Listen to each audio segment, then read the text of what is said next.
Самым популярным весенним праздником татарского и башкирского народов является Куаргаб-Коса — грачиная каша. В древние времена люди считали, что весну на кончиках своих крыльев приносят грачи. Поэтому, как только начинал таять снег и появлялись первые ручьи, в честь прилета грачей устраивался праздник Куаргаб-Коса. В этот день нарядные дети собирали с каждого дома крупу, молоко, масло, сахар, яйца и зазывали стихами и песнями всех на праздник. Народ собирался на самом возвышенном месте села, зажигался костер, и в большом казане варили кашу.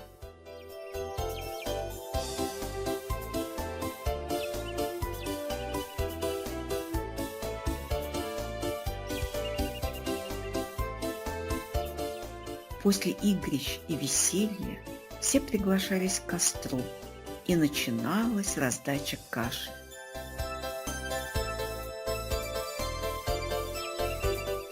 Первая порция отдавалась земле с пожеланием всем мира, спокойствия и богатого урожая.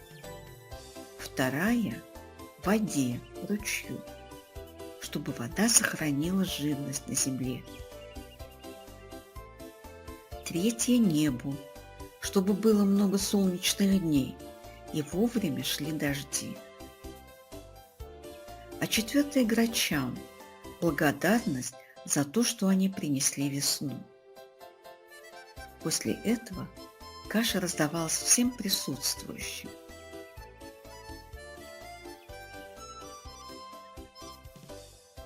Люди, когда расходились, врачи слетались на кашу, оставленную им.